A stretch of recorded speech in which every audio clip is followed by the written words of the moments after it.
MSIC 지수에 들어갈 수 있는 거예요. MSCI. 네. MSCI 지수에 들어갈 수 있는 거예요, 없는 거예요? 수술이 잘못된 거 아닌가요?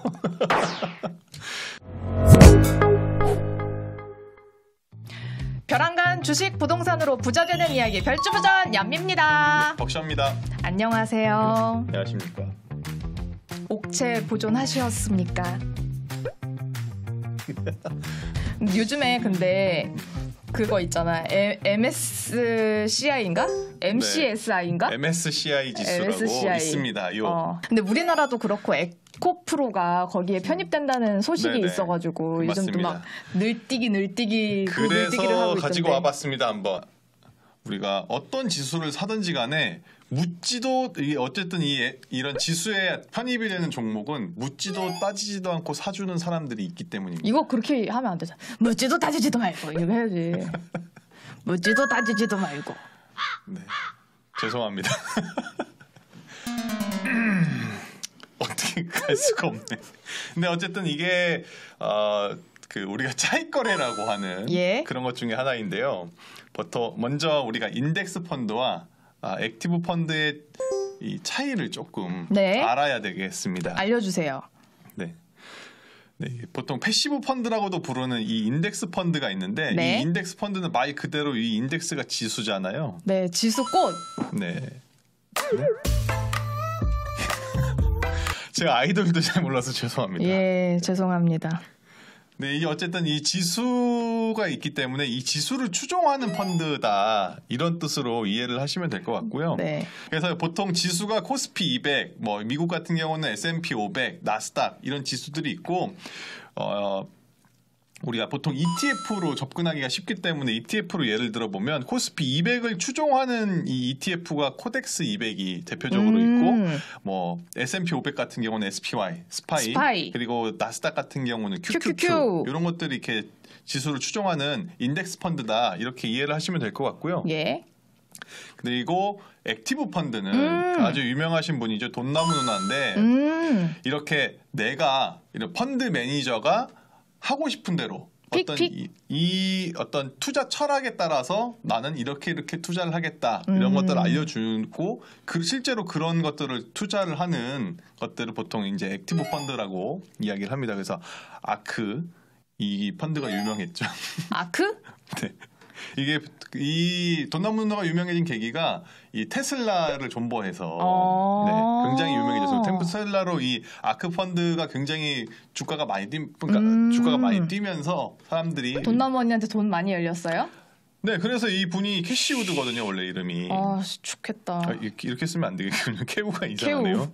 캐시우드라서 돈나무 누나가 됐습니다. 어쨌든 그러면 우리가 이제 코스피 200에 투자를 하는 인덱스 펀드의 매니저다 내가라고 생각을 해보면 여기 이제 코스피 200 이게 편입되어 있는 지금 종목들인데 예를 들면 이게 그 기준이 있을 거 하잖아요. 예를 들면 시가총액 기준이다라고 했을 때 만약에 에코프로가 엄청나게 치고 올라와서 여기에 쏙 들어갔다라고 하면 여기 시가총액을 갑자기 200에 막 암쪽으로 뛰어들어왔다. 그래서 하게 되면 이 인덱스 펀드가 반드시 이 종목을 추종을 해줘야 되기 때문에 그래서 어떤 종목이 이 지수에 편입이 되면 이 펀드는 반드시 사줘야 됩니다. 맞아요. 왜냐하면 예를 들어서 옛날에 LG 엔솔이 그랬잖아요. 맞아요. 네. 맞습니다. 맞죠? 정확하게 기억하시는군요. 와. 이게 왜 그러냐면 이게 예를 들어서 테슬라가 예를 들어서 코스피 200에 편입이 됐다. 근데 얘네 금방 나갈 것 같은데 이러면서 내가 내 판단으로 펀드 매니저의 개인적인 판단으로 만약에 안 샀는데 이 테슬라가 미친 듯이 주가가 올라서 이 다른 이 코스피 200을 추종하는 ETF들은 가격이 오르는데 만약에 내가 운용하는 펀드는 만약에 안 오른다 이러면 바로 잘리겠죠. 네. 이거 왜냐하면 운용을 잘못한 거니까. 그렇기 때문에 인덱스 펀드는 어떤 가치 판단을 전혀 하지 않고 무조건 사야겠네. 그렇게 된다. 그런데 지금 이야기가 계속 나오고 있는 이 MSCI 여기는 모건 스탠리 캐피탈 인터내셔널이라고 부르는데 이 회사가 회사겠죠? 이 MSCI가 이 여러 가지 지수들을 만들어내는데 거기 중에 하나가 이 코리아, MSCI 코리아라는 이 지수를 만듭니다. 네. 실제로 그걸 그 차트를 제가 가지고 온 거거든요. 지금 777불에 거래가 되고 있는 네. 상황인 건데 그러니까 여기에 만약에 이 MSCI 코리아 지수에 편입되는 종목이 에코프로가 여기에 만약에 들어간다라고 네. 하면 이 지수를 추종하는 인덱스 펀드들이 에코프로를 무조건 사주겠죠. 오, 근데 이게 대단한 거예요? 이 지수가? 왜냐하면 그 해외 글로벌리하게 굉장히 큰 인덱스 펀드들이 이걸 추종하는 펀드들이 꽤 있거든요. 아, 그래요? 네. 오. 그렇기 때문에 여기에 들어간다는 것 자체는 그 외국인 투자 자금이 굉장히 많이 한꺼번에 들어오게 된다. 라는 그런 되겠죠. 이야기. 네. 근데 이게 5월 12일에 MSCI 이 새롭게 되는 이것들을 업데이트를 해서 발표를 합니다. 그리고 실제로 그런 인덱스 펀드들이 엔터를 치는 게 바이를 해주는 게 5월 31일 이후 시작을 합니다. 그러면은 5월 12일 전까지가 약간 막 뻔뻔 받겠네요. 그러니까 이제 투자에 우리가 하는 방법이 있는데 여기 이 날을 기준으로 해서 이 전날까지는 아직 공개가 안 돼 있어요. 그러니까 막 이것저것 막 다 오르겠네. 막. 이 에코프로가 들어갈지 안 될지 모르는 그런 상황이니까 엄청나게 변동성이 클 것이고. 그러니까 12일부터는 배당락 같이 떨어지겠네. 오히려 이날부터 들어갈 수 있죠. 왜냐하면 그 인덱스 펀드가 실제로 사주는 날은 31일이니까 12일부터 31일까지 나한테는 시간이 있잖아요. 근데 12일까지 약간 뜬소문들 나는 그런 종목들이 있을 거 아니에요. 네네. 네, 그런데 그런 선수들 뜬소문에 좀 투자하지 마시고 그런 데서 한번 크게 먹어야 되니까. 그러다 크게 골로 가죠. 그렇죠. 그렇기 때문에 어쨌든 우리한테 주어진 시간 자체는 한 보름 정도의 여유가 있다. 그러니까 보통 말씀해 주신 것처럼 이 액티브 펀드들은 이미 이 모든 걸 알고 있잖아요. 네. 그러니까 미리 사서 요때 인덱스 펀드한테 넘기고 나는 차익을 얻는다. 보통 이게 인덱스 펀드들이 이렇게 하는 거고 네. 뭐 이 우리나라뿐만이 아니라 전 세계적인 글로벌한 이 인덱스 펀드들, 액티브 펀드들이 다 요거를 지금 노리고 있을 거기 때문에 나도 여기 가서 과연 할 수 있을까 없을까 이런 게 있고. 그랬다가 12일날 업데이트했는데 그 안에 없으면. 그러니까 지금 산 게 아니라 12일 이후에 발표가 되고 나서도 기회가 있을 수 있다. 왜냐하면 아시아 경제가 최근 3년 동안 이 MSCI 지수에 편입되고 편출되는 종목들을 전수조사를 해봤다. 그랬더니 그 종목에 편입된 종목들은 평균 60% 정도가 상승을 했고 빠진 종목은 평균 마이너스 11% 정도가 그렇게 많이 안 떨어지네요. 빠진다. 왜냐하면 그 여기 이 지수에 편입된다는 것 자체가 굉장히 큰 우리나라로 치면은 굉장히 어떻게 보면 우량한 대량 몸집이 큰 우량 대형주 이런 친구들이기 때문에 빠지면 아쉬운 거는 100% 맞지만 그렇다고 해서 큰 타격을 입진 않는다. 갑자기 막 30%씩 빠질 이유가 없는 게 예를 들어서 내가 여기서 빠지는 게 예를 들어서 삼성이다. 근데 이 지수에서만 빠진 거지 이 삼성이 하는 사업 자체가 바뀐 거나 이 사업이 나빠지는 건 아니잖아요. 네. 그러니까 펀더멘털 자체가 나빠지는 건 아니기 때문에 그렇게 많이 빠질 이유는 없지만 어쨌든 이만큼의 외국인 투자 자금이 빠져나가는 건 사실이기 때문에 이 정도의 손실이 나고 그럼에도 불구하고 이 MSCI 편입이 되면 60% 정도 평균은 올랐더라. 자, 이쯤에서 투자는 당신의 책임입니다. 네. 갑자기요? 네. 60% 오른다는 얘기를 하고 지금 많이 빠져야 11%라고 얘기했기 때문에. 그러면 다시 처음으로 돌아가서 에코프로는 MSIC 지수에 들어갈 수 있는 거예요? MSCI, 네. MSCI 지수에 들어갈 수 있는 거예요? 없는 거예요? 수술이 잘못된 거 아닌가요?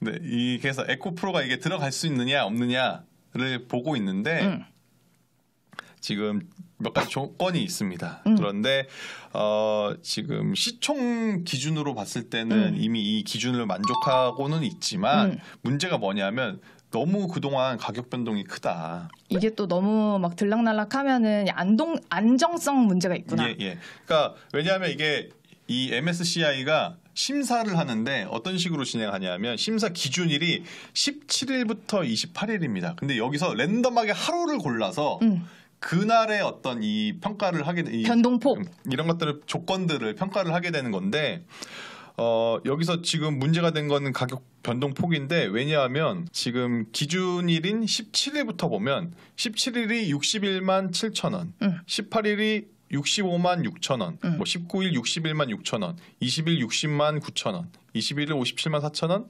오늘이 지금 59만 4천 원 정도 아까였는데 이렇게 상당한 변동폭을 갖고 있기 때문에 이렇게 변동폭이 크면 안정성이 없다. 왜냐하면 이 지수라는 것 자체가 어느 정도의 그 예측 가능성이라고 할까요? 그런 것들을 좀 갖고 있어야 되는데 그걸 못 갖게 되면 아무래도 투자자 입장에서는 변동성이 큰 건 별로 안 좋아하니까. 너무 핫한 걸 어떡해. 너무 핫하면 이렇게 에코프로 것처럼 핫했을 때 기준을 이제 정해서 평가를 한다는 거죠. 그래서 지금 증권가에서는 에코프로가 지금 65만 원을 넘으면 여기 MSCI 지수에 들어가기 좀 어려울 것 같다. 자, 그럼 우리 약속을 합시다. 65만 원 넘지 않기로 해요. 진짜 나 돈 안 넣었어 일부러. 이런 걸 우리 선전선동이라고 하지 않나요? 어쨌든 지금 증권가에서 추정하고 있는 편입이 될 것 같은 종목들. 그래 이거 알아보는 것도 되게 좋겠네요. 지금 코스모 신소재, KT, 한화 에어로스페이스, 금양. 배터리 아저씨. 네. 그분 뭐 이렇게 뭐 조사한다고 기사를 본 것 같은데. 네. 홍보 활동 되게 열심히 하시더라고요. 네네. 홍보 이사시더라고요. 공식 직함이. 근데 사실 그 배터리 아저씨가 많이 끌어준 거는 에코프로긴 한데. 그런가요? 저는 그분 나오시는 거 본 적이 없어가지고. 좀 많이 봤어요. 어쨌든 이런데 문제는 여기 KT도 좀 문제가 있습니다. 왜냐하면 여긴 대표이사 때문에 또 굉장히 그렇죠. 시끄럽던데요. 여기는 굉장히 지금 사장이 누가 되느냐 그 가지고 정치권하고 뭐 이렇게 하는데 우리는 정치 얘기는 하지 말고 왜 문제가 되고 있냐면 여기 이미 외국인이 갖고 있는 지분율이 너무 높아서 문제가 되고 있습니다. 왜냐하면 이 KT 같은 경우는 그 이동통신 사업을 하고 있는데 이 통신 사업 같은 경우는 국가 기관 산업이라 그래서 맞죠? 굉장히 중요하게 생각해요. 왜냐하면 만약에 해외에 예를 들어서 뭐 AT&T 같은 이런 회사가 들어와서 우리나라에 만약 이동통신 사업을 한다라고 했을 때 우리가 이 가입을 하고 나면 혹시라도 요즘 또 정치적으로 문제되고 있는 정치 얘기합시다. 도감청이나 이런 거를 할 수 있을 가능성이 있는 거 아니냐. 근데 저기 악의적으로 도청이나 감청을 하지 않는다면서요. 그렇죠. 그러니까 이런 회사들이 한다라고 단정 짓는 게 아니라 가능성이 높아진다. 적어도 선의로 할 수는 있으니까. 적어도 우리나라 기업은 좀 우리나라 기업인데 우리나라가 팔아먹을까라는 좀 나이브한 생각인 것 같긴 하지만 어쨌든 이동통신 사업은 그 외국 자본에 좀 넘어가지 않도록 국가적으로 관리를 하고 있거든요. 근데 이미 이 한계치에 거의 다다랐기 때문에 이 MSCI 지수에 편입이 된다 한들 외국인들이 사기가 어렵다는 거죠. 이미 거의 한도가 차 있으니까. 그렇다고 합니다, 여러분.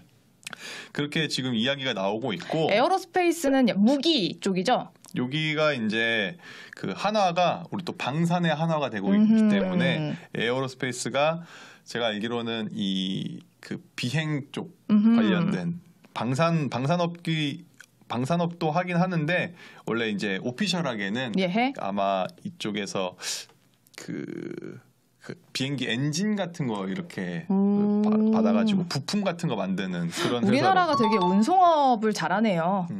네, 우리가 다시 한번 마지막으로 강조를 하고 싶은 게 그 인덱스 펀드들이 사준다고 했지 반드시 내가 산 가격보다 높게 사준다는 건 아니다. 그렇군요. 네, 왜냐하면 5월 31일에 사주겠다라는 시점은 특정이 돼 있습니다. 시점 특정이 돼 있는데 내가 만약에 5월 12일에 발표되는 걸 보고 들어갔다. 근데 이때까지 가격 변동이 어떻게 될지 사실 모르는 거잖아요. 그러니까 무조건 사주는 건 맞지만 가격이 오른다는 건 무조건이 아니다. 보장 못한다. 네, 그렇기 때문에 우리가 SM 사태를 한번 봤죠. 그러니까 무조건 사준다고 했지 비싸게 사준다고는 안 했다. 이 점을 우리가 좀 명심을 해야 되고 그리고 이게 아까도 이야기했지만 이게 굉장히 어떻게 보면 분기마다 한 번씩 정도 있는 이벤트이고 이 MSCI 지수뿐만이 아니라 한국거래소에서 매년 6월과 12월 그러니까 1년에 2번씩 코스피 200, 뭐 코스닥 150 이런 지수들을 새롭게 계속 업데이트해서 발표를 하기 때문에 지금 말씀드린 이렇게 어떤 종목이 그 지수에 들어가고 빠지고 이런 이벤트들은 굉장히 좀 자주 있다. 그러니까 우리가 요것도 하나의 포인트로 보고 투자를 할 때 고려해볼 만한 어디가 새로 요점입니다. 들어가고 어디가 새로 빠질지 이런 거 맞춰보는 것도 되게 재밌겠어요. 네, 굳이 그거를 도박하는 것처럼 맞추려고 하지 말고 발표한 다음에 이렇게 들어가도 시간이 됐는데 굳이 이렇게 미리 맞춰보려고 그런 게 하지 재밌는데. 마세요. 그러니까 이게 약간 너무 도박적이라서 원래 인간이 도박을 굉장히 좋아한다고 합니다. 네, 그렇습니다. 어쨌든 우리는 좀 안전 마진을 좀 확보하는 네. 방향으로 투자를 네. 했으면 좋겠습니다. 그럽시다. 벼랑간 주식 부동산으로 부자 되는 이야기 별주부전 여기까지입니다. 얀미였습니다. 네, 복시였습니다.